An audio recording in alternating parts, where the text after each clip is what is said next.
Alors, doit-on parler d'un accouchement dans la douleur, si j'ose dire? En tout cas, ça sera peut-être le titre qui sera inscrit dans les futurs livres d'histoire concernant la loi sur le mariage pour tous. Ont-ils été naïfs, ceux qui pensaient que le débat sur le mariage universel agiterait autant l'opinion publique française, alors que la loi devrait être pleinement approuvée mardi prochain, mardi 23 avril à l'Assemblée nationale? Les anti-mariages pour tous promettent un chant du cygne en forme de rassemblement, d'action coup de poing, comme encore cette nuit devant l'Assemblée nationale. Et de leur côté, certains élus de l'opposition commence à agiter le spectre du recours devant le Conseil constitutionnel. Alors, pourquoi cette loi suscite-t-elle autant la polémique? Est-ce que c'est parce qu'elle touche, après tout, plusieurs cordes sensibles en France? La famille, la tradition, les mœurs, la filiation. Le modèle familial français sera-t-il bouleversé par l'adoption de cette loi? Une seule loi, d'ailleurs, peut-elle profondément transformer la société et même la nature des rapports humains? Est-elle, au contraire, trop timorée, puisqu'après tout, pour l'instant, elle n'ouvre pas le droit à la procréation médicalement assistée? Pour réfléchir à toutes ces questions, essayer d'y trouver quelques réponses. Souvenez-vous, hier, notamment Henri Guénaud, au quotidien La Croix, farouchement contre, nous expliquer pourquoi, au fond, cette loi déstabiliserait les fondements de la famille et la question de la filiation. Aujourd'hui, sans doute, notre son, une autre analyse avec vous. Irène Théry, bonjour. Bonjour. Sociologue du droit et des spécialistes de la famille. Vous avez notamment beaucoup, à une époque, commenté et participé à l'élaboration du PACS. Et votre dernier ouvrage, entre autres, c'est Mariage de même sexe et filiation, ouvrage collectif à l'École des hautes études en sciences sociales, publié il y a à peine quelques jours. Vous employez d'ailleurs, vous, le mot en quatrième de couverture et plusieurs fois dans les articles, ça et là, qui parlent donc de ce mariage de même sexe et filiation, le mot tumulte. Il semble bien que le mot soit bien choisi. Peut-être tout d'abord, êtes-vous surprise ou non de ce fameux tumulte, gentil euphémisme, pour désigner tout de même la colère d'une partie des manifestants et d'une partie des Français qui s'opposent à ce mariage pour tous? Irène Théry. Oui, je crois qu'on peut parler d'une surprise, surtout quand, comme moi, on est habitué à resituer la France toujours dans son contexte international. Vous savez, on prend des trains pour aller à Londres, on prend des avions, on va en Belgique, on va en Espagne, et on se dit... on peut même aller plus loin, en Nouvelle-Zélande, qui vient d'adopter dans la nuit le mariage pour tous. Et on se dit, mais qu'est-ce qui se passe, quoi? Et c'est vrai que tous les journalistes que j'ai rencontrés depuis quelques mois, qui sont étrangers, me disent, mais qu'est-ce qui se passe en France? Comment se fait-il que le mariage de même sexe, qui a été adopté en Angleterre cet hiver, sans aucun problème, qu'est-ce qui se passe chez vous? Et effectivement, il y a un aspect, d'une certaine façon, totalement surréaliste à la situation. Et je dirais même, pour moi, tellement surréaliste qu'il en devient presque comique. J'avoue que c'est un peu bizarre de dire ça, parce qu'il y a un côté tragique. Mais il y a un côté aussi comique qu'il ne faut pas négliger. Quand on voit cette manif pour tous, qui voit défiler quand même en randonnion les paroisses, derrière une leader des nuits parisiennes, l'inoubliable interprète de Fais-moi l'amour avec 2 doigts, avec 3 ça ne rentre pas. Donc toutes ces paroisses derrière, qui agitent toutes les mêmes pancartes, comme si on était à Pékin au temps de la Chine de Mao. Voyez, et on se dit, mais il y a quelque chose qui ne va pas. Il y a un moment où cette opération de com, ça va tomber comme un soufflet. C'est pas possible. Donc il y a un côté tellement comique, on se dit, Almodovar aurait pas inventé ça dans un film. Ce bleu, ce rose, etc. Bon, on est au-delà de l'au-delà. Et en même temps, donc c'est un côté tout à fait comique.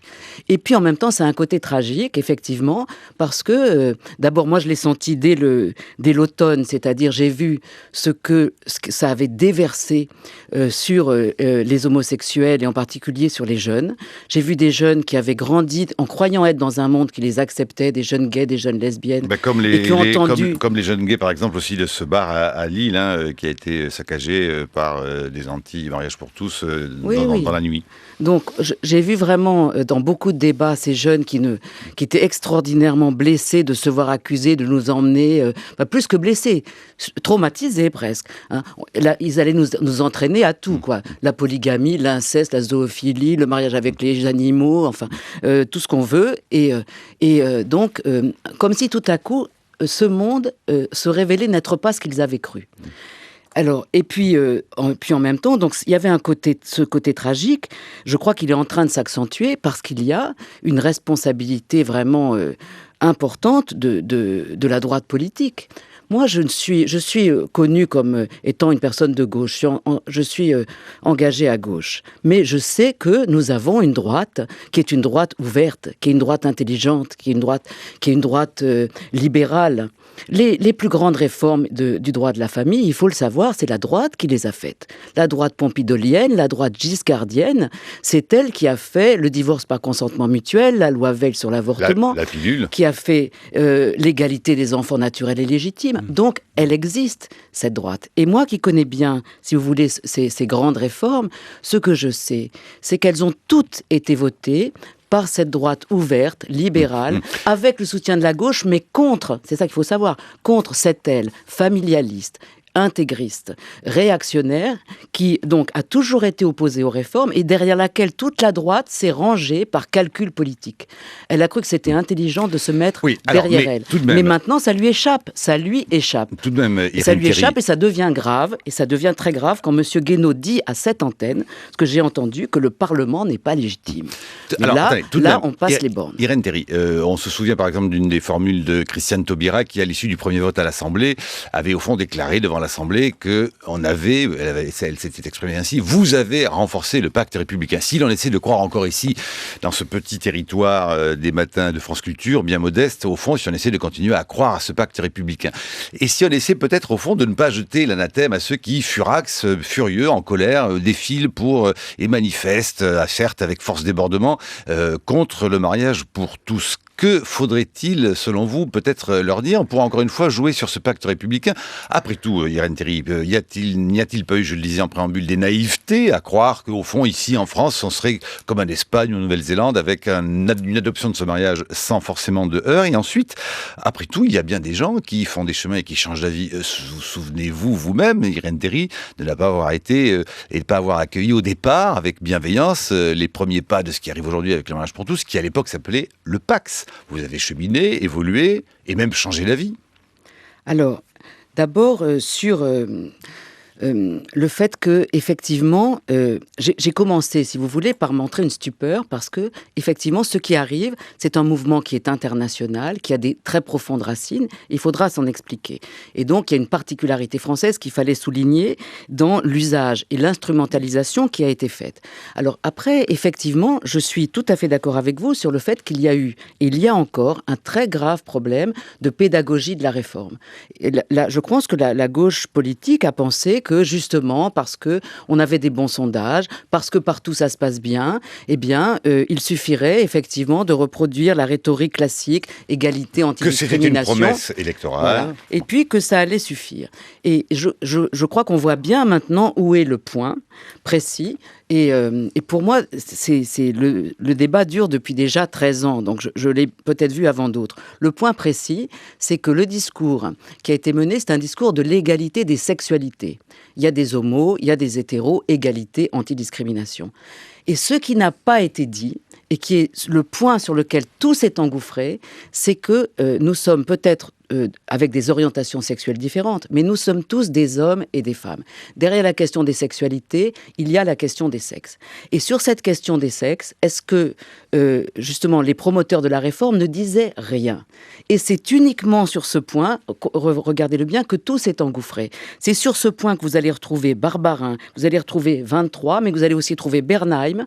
Ils sont tous sur la même ligne. La même ligne, c'est nous allons vers l'indifférenciation des sexes. Avant de connaître votre opinion. Ce qui m'intéresse tout de même, c'est que la sociologue que vous êtes sait que la France, tout de même, ça ne date pas d'aujourd'hui, peut être clivée sur ces questions-là très profondément liées à la famille. C'est pas une découverte quand même. Non, je ne pense pas. Je pense qu'il y a, et on va le voir dans quelques mois, la France est beaucoup plus et n'est pas coupée en deux, contrairement à ce qu'on croit. Elle a une minorité hyper familialiste, hyper traditionnaliste, réactionnaire, je dirais, qui aujourd'hui s'exprime à plein, a réussi mais l'Espagne pouvait avoir les mêmes, avec un pays où l'opus Dei est extrêmement fort. C'est ce que je vous dis.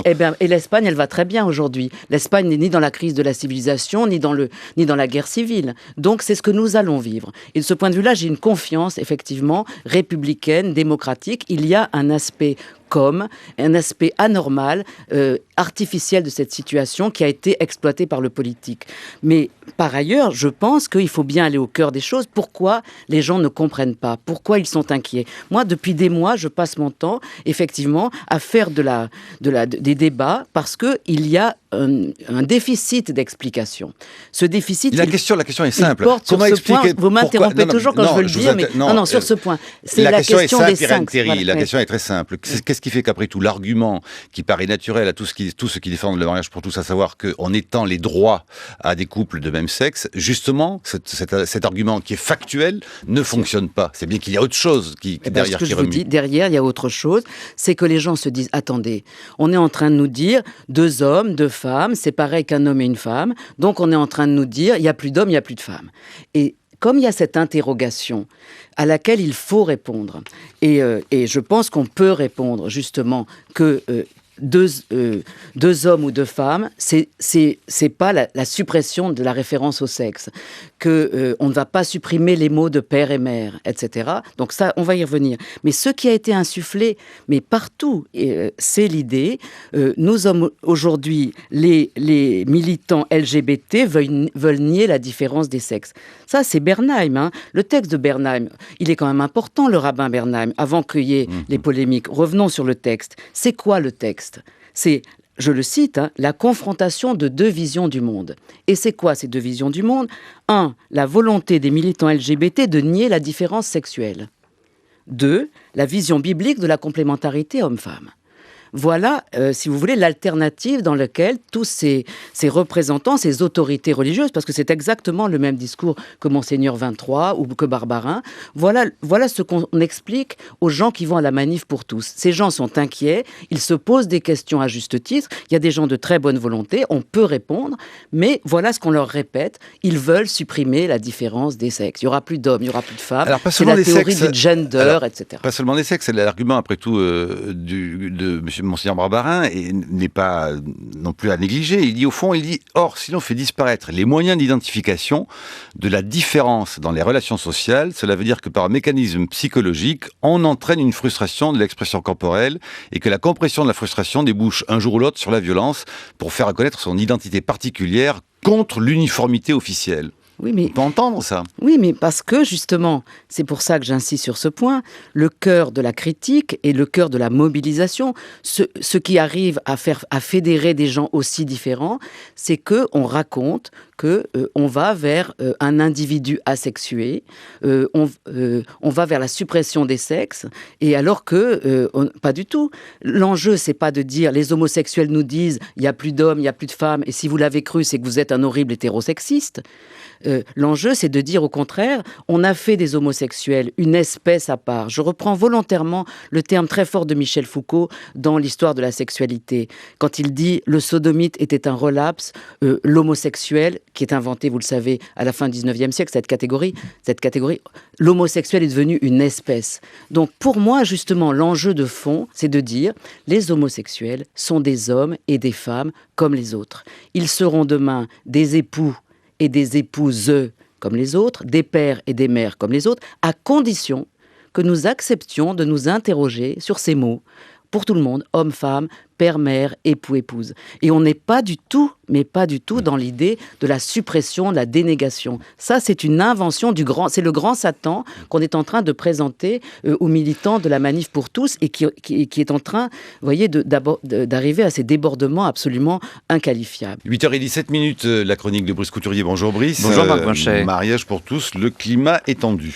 Mais oui Marc, le climat politique se tend, on le voit. L'insulte tient lieu d'argument. Des groupes d'excités attendent les personnalités qui leur déplaisent à la descente de train pour les insulter, leur cracher dessus.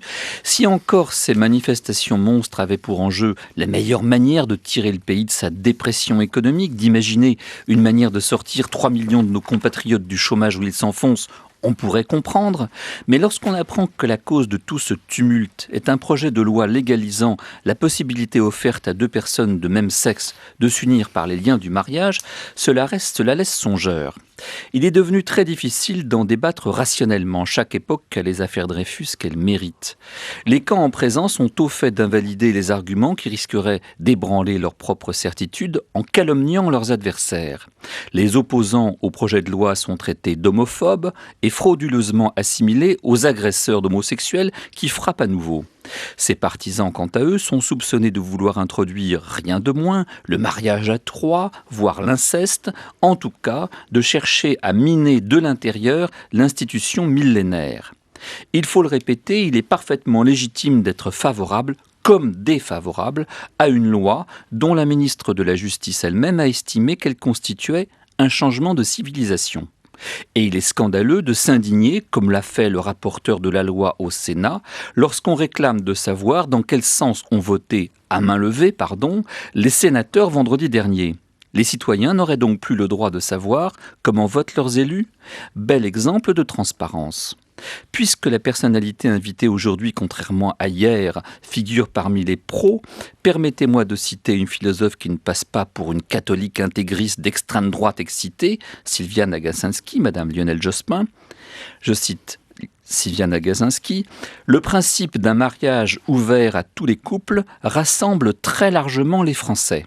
Oui, il est possible d'instituer un mariage entre personnes du même sexe. Cette innovation est souhaitable puisqu'elle contribuera à assurer une pleine reconnaissance sociale aux couples homosexuels qui l'attendent. Mais elle transforme la signification de l'ancien mariage dans la mesure où son principal effet était la présomption de paternité de l'époux, qui n'a pas de sens pour un couple de même sexe.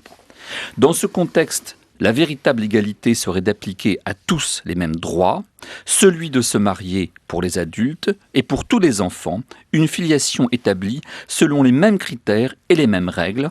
Or, tel serait le cas si l'on distinguait tel ne serait pas le cas, si l'on distinguait une homoparentalité et une hétéroparentalité, à savoir deux parents de même sexe ou de sexe différent. Et la philosophe de se prononcer pour le mariage homosexuel, mais contre l'homoparentalité, rejoignant ainsi une opinion très largement majoritaire dans le pays, mais peu entendue par ses représentants. Selon le dernier sondage sur le sujet, CSA pour BFM TV, 53% des sondés sont favorables au mariage homosexuel, dont 22% le sont même tout à fait, contre 42% qui y sont opposés. Mais à l'inverse, 56% des sondés sont opposés à l'adoption d'enfants par des couples homosexuels, dont 38% tout à fait opposés, face à 41% qui sont pour. Quel besoin le projet de loi avait-il de mêler ces deux affaires ? Au Portugal, par exemple, le mariage homosexuel est légal, l'adoption par les couples homosexuels interdit. Rappelons que la PMA et les mères porteuses ne figurent pas dans le projet de loi. La loi actuellement débattue écarte donc la location de ventre et les enfants fabriqués à la demande, pour reprendre les mots de Sylviane Agacinski, mais cette dernière s'inquiète de voir la ministre déléguée à la famille accorder par circulaire des certificats de nationalité française à des enfants nés de mères porteuses à l'étranger, ce qui constitue manifestement une bénédiction à ceux qui ont décidé de contourner la loi et de donner suite à leur désir d'enfant sans s'interroger davantage sur les droits de ces derniers. Alors vous-même, Irène Théry, vous vous êtes prononcée pour la procréation médicalement assistée par autrui. Le modèle biologisant, pour reprendre vos termes, celui dans lequel la complémentarité des sexes s'avérait nécessaire à la procréation, ce modèle vous semble-t-il donc dépassé ? La chronique de Brice Couturier sur franceculture.fr. Irène Théry, c'est à vous. Bon, je pense que vous avez tout à fait raison de déplacer le débat au cœur du problème, c'est-à-dire effectivement sur la filiation. Je crois que c'est là qu'il y a effectivement une discussion à avoir et où les gens sont perdus. Ils se disent, oui, finalement, nous avons accepté, il y a déjà 13 ans, d'instituer un couple de même sexe. À l'époque, quand même, il faut rappeler qu'on nous avait prédit déjà que ça serait la fin de la civilisation. Il ne faut pas l'oublier. Moi, j'ai encore en tête l'article de Tony Anatrella, quand même, qui était le représentant, le conseiller de l'Église de France, qui intitulait « À propos d'une folie dans le monde », où il avait pris à partie l'article de la loi qui institue un couple de même sexe en disant que c'était justement ce qui allait déstabiliser la civilisation. Donc, on a vu que ce n'était pas tout à fait le cas et aujourd'hui, en effet, c'est sur la. Alors d'abord, ce que je voudrais dire, c'est que je pense, comme vous, qu'il y a un défaut de pédagogie de la loi. C'est-à-dire qu'à un moment, voilà, un enfant a toujours eu un père et une mère, ou seulement un père ou seulement une mère. Et c'est donc un changement très important de droit de la parenté que d'imaginer qu'un enfant pourrait avoir deux pères ou deux mères. Alors, le problème qui n'est jamais posé, qui me paraît central, c'est que, en général, les opposants situent et insiste sur une sorte de rupture brutale avec l'existant. Et donc, je voudrais reprendre ce terme. Vous avez cité éternellement, on cite, excusez-moi de dire ça, mais Madame Taubira, civilisation. Moi, j'ai fait attention à ce qu'elle a dit. Ce qui est très important dans le discours de Christiane Taubira, c'est justement qu'elle réfute d'une rupture brutale. On entrerait dans un changement de civilisation. Le contraire. Et c'est pour ça qu'elle a fait tout un historique. Elle dit, ce qui va se faire participe d'un changement de civilisation, mais ne l'instaure pas. Donc c'est une mauvaise interprétation de ces paroles. Oui, c'est l'interprétation opposée. Celui qui parle d'une rupture de civilisation, c'est Barbarin. Ils ont employé ces termes. Donc non, mais c'est très important parce que je pense que d'un point de vue de compréhension, selon que l'on comprend ce qui se passe comme participant qui est déjà commencé et qui est une mutation, effectivement, on peut l'appeler anthropologique. C'est la mutation qui nous fait passer d'une conception de la famille qui, en fait, a été instaurée avec la Révolution française, qui s'est poursuivie dans le Code civil, qui s'est poursuivie jusqu'aux années 60, 70, c'est-à-dire la famille, finalement, c'est un groupe qui est organisé sur le principe de la complémentarité hiérarchique. Toute complémentarité n'est pas hiérarchique. Non, toute complémentarité. C'est vous qui ajoutez cet adjectif. Non, je n'ajoute pas cet adjectif. Toute complémentarité n'est pas hiérarchique, mais la famille a été organisée selon un principe de complémentarité hiérarchique. Enfin, ça fait 30 ans que c'est plus le cas, puisqu'aujourd'hui, l'homme et la femme sont égaux dans le couple. Voilà, donc, on n'a pas eu besoin de cette loi pour faire en sorte que la complémentarité entre les sexes ne soit pas hiérarchique. La famille, dans la démocratie, a été organisée sur un principe de complémentarité hiérarchique et donc a commencé dans les années 60 et surtout à partir des années 70, une immense mutation de la famille et plus généralement de la société, qui est que nous voulons vivre maintenant selon un principe d'égalité des sexes. Et ce principe d'égalité des sexes, eh bien, ça n'est pas simplement plus de droits pour les femmes, etc. Ça modifie les relations, ça modifie notre conception du couple, ça modifie notre conception de la filiation, ça modifie notre conception de la parenté, ça modifie notre conception même de l'organisation sociale, puisque nous ne voulons plus vivre dans un monde où il y a un monde masculin, l'art, la science, la politique, la guerre, et puis un monde féminin, la maison, les enfants, le domestique, etc. Donc c'est un immense bouleversement qui, je crois, dans l'ampleur, a été très largement sous-estimé par nos élites politiques et intellectuelles.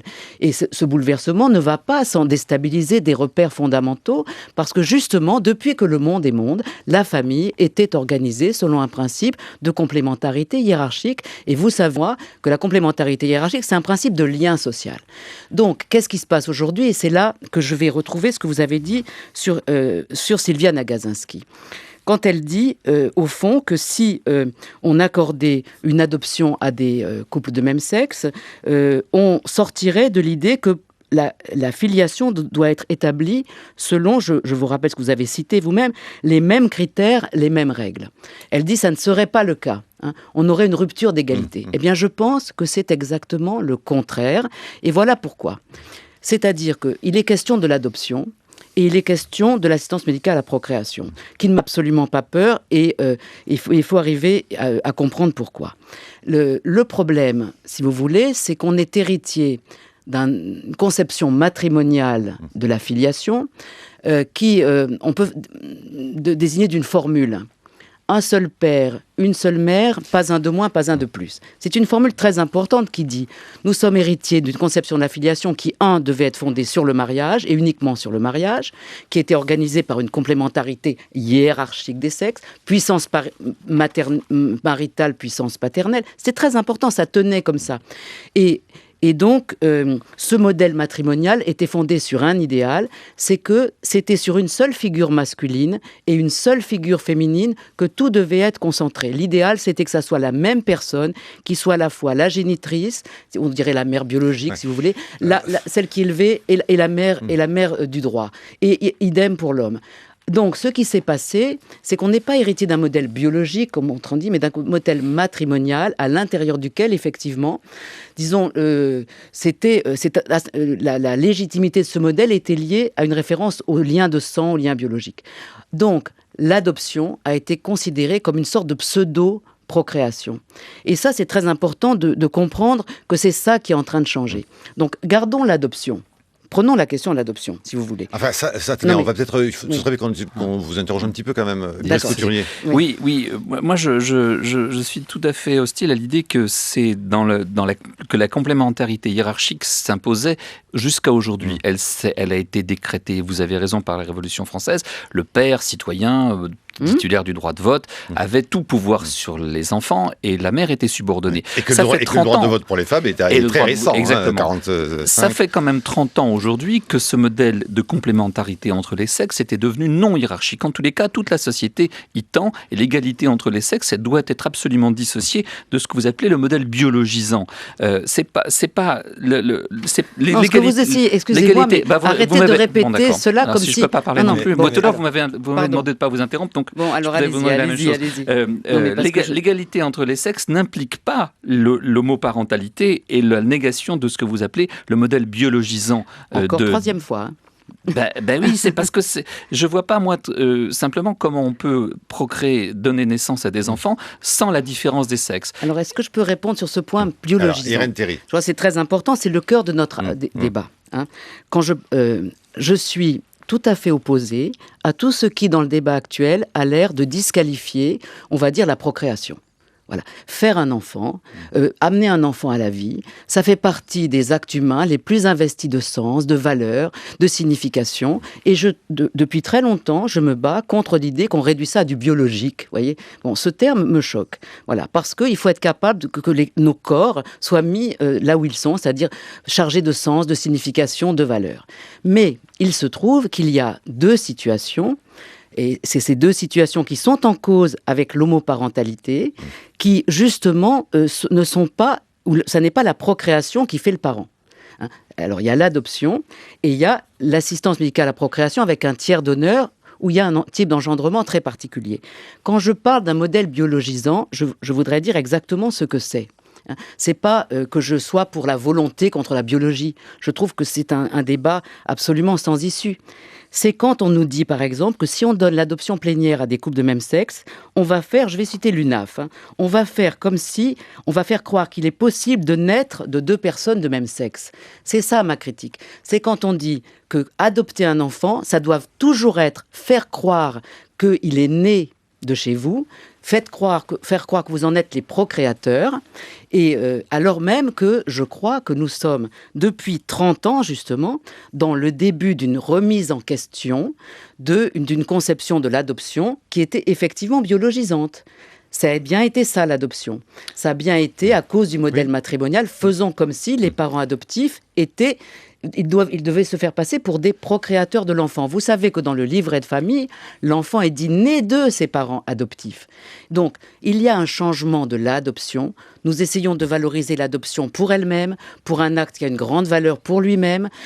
Nous valorisons l'accès de plus en plus, la possibilité de l'enfant d'avoir accès à ses origines. Et c'est dans ce contexte que des couples de même sexe considèrent, et à mon avis à juste titre, qu'ils peuvent devenir les parents adoptifs d'un enfant sans prétendre avoir fait cet enfant, bien entendu. Brice Couturier. Si vous croyez si facile de dissocier la procréation et la parentalité, comment expliquez-vous que les enfants devenus adultes veulent toujours connaître leur origine biologique? Ça montre bien que c'est même eux qui ont fait évoluer la loi. Ça montre bien que dans le cœur de chacun d'entre nous, il y a la volonté de savoir qui sont ses vrais parents. Et on ne pourra pas faire croire à des enfants indéfiniment qu'ils ont deux papas et deux mamans et que finalement l'autre sexe qui est intervenu forcément par des raisons biologiques de leur conception est anecdotique et sans importance. Alors ce que vous venez de dire, pour moi c'est très grave et je vais vous dire pourquoi.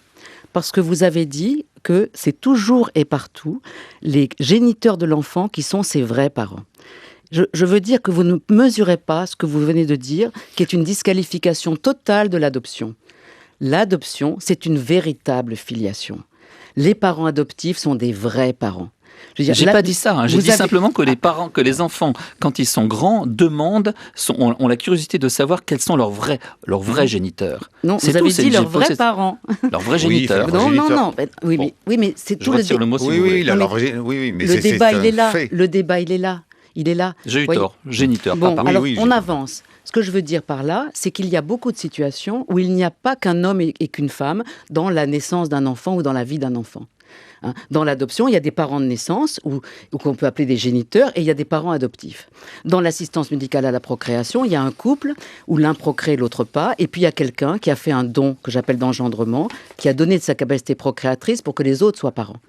Le modèle matrimonial de filiation a consisté jusqu'à présent à faire deux choses. Un, on efface un certain nombre de personnages. On efface les parents de naissance et on dit l'adoption c'est une véritable deuxième naissance. On efface les donneurs, on efface les dons et on dit les enfants sont nés d'un matériau interchangeable de reproduction. Ça c'est le droit actuel.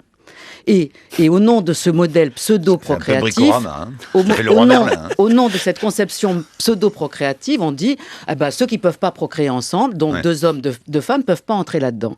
Et moi, je dis au contraire qu'aujourd'hui, justement, il y a des situations où l'identité d'un enfant, elle est faite à la fois de son origine personnelle, et c'est très important. L'héritage génétique, quand même, savoir à qui on ressemble, c'est intéressant. Bien entendu, c'est souvent de là d'ailleurs qu'on mais aussi bien les entendu, il faut aucun déni. Le patronyme, le nom, quelque chose. Il faut aucun déni du corps. Tous les enfants naissent de l'un et l'autre sexe, et ça n'est pas justement un privilège hétérosexuel que d'avoir un lien à l'autre sexe. Et Dieu sait que aujourd'hui les couples homosexuels qui font justement l'expérience de la procréation médicalement assistée voient bien que ça n'est pas une question d'hétérosexualité, c'est une procréation justement dissociée de la sexualité. Donc ça n'est pas le propre des hétérosexuels. Donc je pense que c'est très important. Ça l'a quand même longtemps été. Oui, bien sûr, ça l'a été. Donc ça se balaye pas comme ça d'un coup. Eh bien, c'est pour ça que Madame Taubira dit ce qui se passe, il faut le comprendre dans un changement de civilisation qui a commencé il y a 30 ans et par lequel nous rompons avec un certain type de conception de la famille, etc. C'est cette continuité-là que personnellement je nie absolument, parce que c'est tout le schéma qui est derrière l'idée de complémentarité hiérarchique que vous nous imposez depuis le début et qui nous tend à nous faire croire que nous sommes toujours dans ce modèle-là, alors que nous avons rompu avec ce modèle-là. Excusez-moi, j'ai dit le contraire. Il n'y a pas de continuité entre l'égalité entre les sexes, qui est une conquête plus récente, beaucoup moins récente, et l'homoparentalité qui est autre chose. Nous sommes en désaccord au sens où, pour moi, les revendications homosexuelles, aujourd'hui homoparentales, participent du changement, pour moi, elles participent d'un changement pas pour la majorité des Français, il faut quand même rappeler l'idée de la majorité des Français. Pour moi, elle participe, et en particulier d'un changement dans la perception de l'adoption ou dans la perception de l'assistance médicale à la procréation. Et je suis un défenseur du droit aux origines depuis le début et contre justement des conceptions pseudo-procréatrices de l'assistance médicale à la procréation. Mais, et vous dites, en fait, il y a une sorte de rupture maintenant qui se fait. Oui. Donc là est le désaccord entre nous, mais reconnaissons qu'il est là. Alors, je voudrais vous faire écouter à 8h36 le témoignage d'un grand anthropologue. Parce que hier, en préparant l'émission avec l'équipe des matins, notamment avec Christophe Payet, et suite aussi à ce que l'on peut lire dans la presse ça et là, on en voit souvent, au fond, que dans le débat sur le mariage pour tous, les hommes politiques, souvent de chaque bord, brandissent l'argument anthropologique, notamment celui du, je cite, fondement de la parenté. Alors, nous sommes allés chercher un grand anthropologue, et il sera indéniable que l'homme qui arrive l'est, Philippe Descola, anthropologue bien connu, professeur au Collège de France, à qui justement Christophe Payet a d'abord demandé comment il voyait et trouvait que sa discipline était instrumentalisée politiquement. Philippe Descola. L'anthropologie en tant que telle ne peut pas servir à établir la loi. La loi, c'est l'ensemble des citoyens qui, à l'intérieur d'une collectivité nationale, décident par l'intermédiaire de leurs représentants ce que doit être la loi. Ce que l'anthropologie peut faire, c'est dire « Attention, vous dites que telle chose est inconcevable, vous dites que telle chose n'est pas possible, vous dites que telle forme d'alliance est contre nature, etc. » Ce que l'anthropologue dit, elle dit « Non, c'est pas contre nature, ça n'est pas impossible, ça n'est pas impensable, ça a existé dans telle et telle circonstance historique et ça a très bien fonctionné. » Cela dit, il n'y a pas de caractère prescriptif de nos études. Nous nous contentons de montrer l'existence de certaines institutions, l'immense variété sous lesquelles on connaît ces institutions, mais on ne dit pas pour autant c'est parce qu'il y a eu tel type d'institution au XIVe siècle en Inde à tel endroit qu'il faut l'adopter maintenant. Simplement, elle existe. Et il faut la prendre en considération pour ne pas penser que nos formes actuelles d'organisation sociale, disons, sont les seuls concevables. Voilà, Philippe Descola, je rappelle, ancien élève notamment de Claude Lévi-Strauss, directeur du laboratoire d'anthropologie sociale au Collège de France, et qui constate d'ailleurs que du coup, on entend vraiment sans doute trop peu les anthropologues dans ce débat. J'en ai pas vu beaucoup des arguments anthropologiques. J'entends le mot anthropologique régulièrement brandi. Les arguments, je les ai pas vus beaucoup. Et j'ai pas vu non plus beaucoup de faits appuyer des positions dans un sens ou dans un autre d'ailleurs. Il n'y a pas de normes naturelles, surtout dans une matière comme celle de la construction de la famille, puisque au fond il y a un très grand nombre de formes de familles qui existent, qui ont été recensées par les anthropologues dans l'histoire de l'humanité. Donc il n'y a pas un fondement universel de la famille, si vous voulez. Il m'arrive d'entendre que l'homoparentalité, par exemple, s'oppose au fondement anthropologique de la famille, et j'aimerais bien savoir ce qu'on entend par fondement anthropologique de la famille, parce que s'il y a un fondement anthropologique de la famille, c'est au contraire qu'il y a une immense diversité de formes d'organisation familiale. Voilà, Philippe Descola au micro de Christophe Payet, des Matins de France Culture, Irène Théry. Oui, mais je pense que c'est très important ce que vient de dire Philippe Descola, en effet, parce qu'il connaît bien l'histoire de l'anthropologie et il sait que l'anthropologie, en particulier de la parenté, s'est construite en grande partie contre une certaine représentation de la famille. Vous savez que Rousseau disait que la famille, c'est la première des sociétés et la seule naturelle. Et il y a effectivement, dans l'histoire des sociétés démocratiques, il y a une certaine représentation du trio père, mère, enfant, justement, comme étant l'origine de toute socialité, fondée justement sur cette complémentarité naturelle, inscrite dans la nature humaine, du mâle, de la femelle humain, des petits, etc.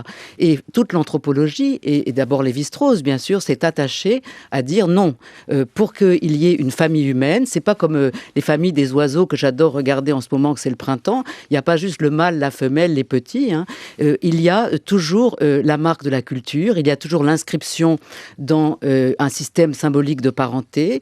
Il y a toujours l'interdit de l'inceste. Et ça, l'interdit de l'inceste, vous n'arriverez pas à le trouver dans la nature. Donc, de ce point de vue-là, c'est vrai que les arguments naturalistes qu'on entend aujourd'hui, c'est-à-dire le retour à une sorte d'immédiateté, nous tous nés d'un homme et d'une femme, comme dirait Frigide Barjot, ça ne rend pas compte, justement, de nos responsabilités institutionnelles.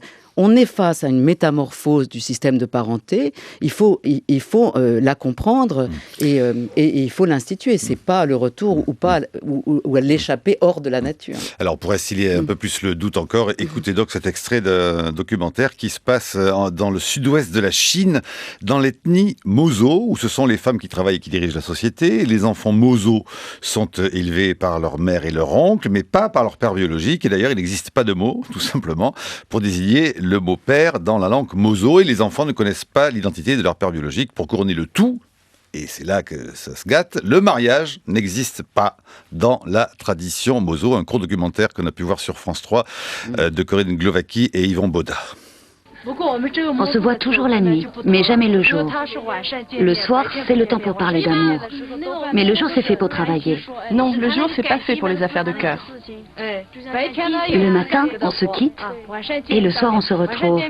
Comme ça, au moins, on n'a pas le temps de se disputer. C'est beaucoup mieux comme ça.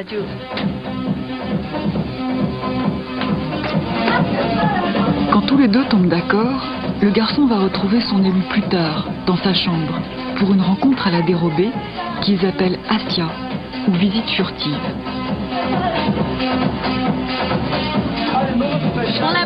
Quand on pratique la visite furtive, on ne doit pas être jaloux. Chez nous, être jaloux, on appelle ça boire du vinaigre. Mais chez les Mosso, il n'y a pas d'infidélité, pas de coupable. Et si le garçon que j'aime en préfère une autre, ce n'est pas grave, je trouverai quelqu'un d'autre. Non, on ne veut pas se marier. On veut continuer les visites furtives. C'est notre tradition depuis des centaines d'années. On ne veut pas changer maintenant, non. Parce que si on se mariait, ça voudrait dire la séparation de la famille. Et ça, c'est une honte. Ce serait de l'égoïsme. Quand une loi quand une loi sur la visite furtive. La visite furtive, ça fait vraiment, ça vous fait fantasmer. Je vous vois, Marc, vous bichez là, la visite furtive. Parce que vous n'avez pas vu l'œil qui frise, par exemple, de Bruce Couturier. Ça, c'est vrai. Mais ce qu'il faut savoir, et pourquoi elle dit la séparation de la famille, c'est que le mariage, c'est la séparation de la famille. Oui, mais il faut expliquer pourquoi. Oui. C'est-à-dire les mozos qu'on appelle aussi les na. Ce sont des sociétés, effectivement, où il n'y a pas de mariage, où il n'y a pas d'institution de la paternité. Toute la représentation... Mais pourtant, il y a un interdit de l'inceste et il y a toute une représentation de la différence des sexes. Ce qui est intéressant, c'est que le couple qui symbolise la distinction masculin-féminin, c'est le couple du frère et de la sœur. Et ça, c'est très frappant par rapport à nous qui sommes des héritiers d'une conception biblique où, à l'évidence, le symbole de la différence des sexes, c'est Adam et Ève. Ils vivent ensemble. Il y a un interdit sexuel absolu entre frères et sœurs. Et donc, c'est une autre façon, disons, et de ce point de vue-là, les anthropologues ont été passionnants, mais de mettre en signification le système T. Donc, ça passe par d'autres biais. Ça ne dira rien pour nous, d'une certaine façon. Il ne faut pas non plus utiliser l'anthropologie pour dire tout est possible. Ça ne réglera pas la façon dont nous devons évoluer par rapport... Comparatiste voulu dans les batailles de France Claire. Brice Couturier. Si vous voulez me faire dire que la famille nucléaire est une invention occidentale européenne récente, oui, j'en conviens. Mais est-ce que c'est pour autant que nous devons rompre avec ce modèle avec lequel nous vivons depuis 1000 ou 2000 années, selon les estimations et est-ce que nous devons plutôt nous inspirer de je ne sais quelle tribu chinoise qui ne connaît pas le mariage Je ne sais pas. Après tout, le modèle que nous avons mis en place correspond à notre modèle de civilisation. Pourquoi devrions-nous soudainement en changer ? Alors, je vais vous donner une bonne raison d'en changer. C'est le fait que nous voulons intégrer socialement les liens homosexuels. Je prends souvent l'exemple de Robert de Saint-Loup. Vous savez, Robert de Saint-Loup, c'est une bonne façon de savoir qui a vraiment lu À la recherche du temps perdu. Oui. Parce qu'il y a ceux qui s'arrêtent à Charles-Lu, ils disent l'homosexuel dans La recherche du temps perdu, c'est Charles-Lu. Mais en fait, c'est pas vrai. Il y en a plusieurs. Et Robert de Saint-Loup, justement, pendant très longtemps, on croit qu'il est hétéro. Il est amoureux d'une jeune actrice, etc. Puis il se marie avec la fille de Swann. Et puis c'est un militaire. C'est une croix de guerre de la guerre de 14. Et puis à la fin, on découvre que tout cet homme, c'est aussi un homosexuel qui a une double vie et qui c'est un père comblé, un excellent père, dit Proust, et en même temps c'est un homosexuel qui vit une double vie dans les bordels pour hommes qui n'ont rien à envier à ceux qui sont d'ailleurs un peu calqués sur ceux que Proust lui-même fréquentait. Donc ce que je crois très important, une raison très importante, c'est que j'appartiens à la génération où l'homosexualité a voulu sortir du placard. C'est très important. C'est très important par rapport à ce temps-là où effectivement c'était double vie, placard et assignation à une espèce à part. L'enjeu aujourd'hui du mariage, de la filiation, c'est sommes-nous capables d'intégrer socialement le lien homosexuel ? Les homosexuels ont toujours fait des enfants. Les homosexuels ne sont pas stériles. Mais avec leurs femmes ? Bien sûr, ils ont fait des enfants avec l'autre sexe, dans le cadre de mariage traditionnel et pas traditionnel, comme ils ont toujours existé, et avec une double vie. Donc, ils détachaient de leur identité homosexuelle cela. Aujourd'hui, je vous l'ai dit, on peut évoluer sur l'adoption. On peut considérer que l'adoption, ça n'est pas une sorte de pseudo-procréation. On peut évoluer sur l'assistance médicale à la procréation. Vous savez comment c'est, l'assistance médicale à la procréation aujourd'hui ? C'est une entreprise de falsification pure et simple du lien de filiation. C'est un mensonge organisé. C'est quoi ? Un couple donne naissance à un enfant par le recours à un tiers. Donc c'est un engendrement, on pourrait dire à 3. Je suis personnellement très favorable à cette possibilité. Ça a permis à des milliers d'enfants qui ne seraient pas nés de naître. Ça n'a fait que du bonheur. Mais notre système juridique ne l'assume pas. On le fait et on le cache. On va jusqu'à demander aux gens des conventions secrètes, pour qu'ensuite on puisse faire passer les pères stériles pour des géniteurs de leurs enfants. Donc ce que je dis, c'est que l'homoparentalité révèle le poteau rose, d'une certaine façon, de ce système mensonger. Et qu'on accuse les homosexuels de vouloir mentir aux enfants. La manif pour tous, c'est ça. Ne mentons pas aux enfants. Mais c'est actuellement qu'on ment aux enfants. Et donc, ce qu'il faut, au contraire, c'est saisir l'homoparentalité comme une occasion d'évoluer pour tous sur l'adoption et sur l'assistance médicale à la procréation avec tiers d'honneur. Et à ce moment-là, le mot parent, effectivement, va prendre un sens, disons, plus pluriel. Un parent, c'est pas toujours un géniteur. Ça peut être aussi un parent adoptif. Ça peut être celui qui élève l'enfant. Comme nous arrivons quasiment pas cela. Au terme de cette émission, que l'on voit votre engagement à la fois très personnel et sortant peut-être au fond quand même de la neutralité habituelle que l'on connaît chez les chercheurs. On entend vos certitudes sur ces questions-là. Pourtant, vous n'en avez pas toujours eu des certitudes sur cette question. Alors, depuis plusieurs mois, je prends le personnage, on va dire, vous avez même été personne en grata longtemps, notamment à cause de je vais vous dire quelque chose. J'ai décidé, de toute façon tout à fait sciemment, non seulement d'assumer, parce que ça ne me pose pas de problème, mais d'exprimer mes propres changements. Et je l'ai fait pour une raison simple, c'est-à-dire je pense que, à part les très jeunes, qui étaient trop jeunes pour avoir une opinion, nous avons tous changé. Le changement social, moi j'ai appartenu à l'Observatoire du changement social, du changement social de Mindras. Le changement, c'est une vraie interrogation. Ça consiste à changer de représentation, de valeur. Ça consiste pas à passer de l'erreur à la vérité. Ça, c'est les cléricaux qui veulent nous faire croire ça. Il y a même des cléricaux laïcs. Vous s'alignez sur l'opinion ambiante, peut-être. De ce point de vue-là, je ne pense pas que nous sommes en train de passer, si vous voulez, de la discrimination. Donc, j'ai changé, j'assume, parce que nous changeons tous. Il est totalement indiscret de vous demander. Nous avions ici, il n'y a pas si longtemps, le témoignage absolument passionnant et qui nous a d'ailleurs même très émus au moment où ça s'est passé avec le professeur Delfrécy sur des questions notamment liées à l'homosexualité, au sida, au traitement, et qui nous disait tout d'un coup un jour, j'ai compris, notamment sur l'autodépistage, voilà, il a dit, voilà, je me suis trompé, j'ai changé d'avis, j'ai évolué pour tel. Qu'est-ce qui fait, que diriez-vous, vous, si vous deviez aller sur un char devant l'Assemblée nationale, dire à ceux qui manifestent contre le mariage pour tous, voilà. Mais c'est très simple. Le mariage, ça a toujours été l'union d'un homme et d'une femme. Vous ne pouvez pas du jour au lendemain, sans vous poser de questions, dire on va changer ça. Bon, ceux qui, il y a 13 ans, ou 15 ans, quand le débat a commencé, le faisaient, ils ne se posaient pas de questions parce qu'au fond, ils ne voyaient pas, soit ils ne voyaient pas la question des sexes ou la question des sexualités, ils considéraient qu'on était des homos, des hétéros, et en plus, c'est des militants qui étaient favorables à l'indifférenciation des sexes. Donc moi, je me suis positionnée par rapport à des courants qui sont pour l'indifférenciation. Ils sont très minoritaires, mais ils existent. Il dénonce aujourd'hui la loi, il faut le savoir. Daniel Borillo, il dénonce la loi actuelle, il la considère comme réactionnaire, une première concession à l'ordre symbolique de la différence des sexes. Donc moi, je me suis opposée... Vous êtes anti-queer, c'est ça, non, clairement. Je ne me laisse pas labelliser parce que le mot queer, ça veut dire tout un ensemble de choses. Je suis contre l'idéologie de l'indifférenciation nécessaire des sexes, c'est-à-dire la confusion de la différence des sexes avec l'hétérosexualité. Alors, pourquoi j'ai changé ? Parce que, effectivement, je pense, j'avais l'argument, le mariage, c'est la présomption de paternité. Le cœur du mariage, ce n'est pas le couple, c'est la présomption de paternité. J'ai fait tout un travail qui est dans ce livre pour montrer que, justement, les revendications s'inscrivent dans une longue histoire du mariage, qui est maintenant l'institution d'un lien de couple, principalement, dans une longue histoire de l'adoption, etc. Donc, c'est un changement qui est pédagogique parce que c'est le changement, non pas de moi, mais de notre société que j'essaie d'exprimer. Merci Irène Théry d'avoir accepté notre invitation au mariage de même sexe et filiation sous votre direction. Le dernier en date, donc, publié aux éditions de l'École des Hautes Études en...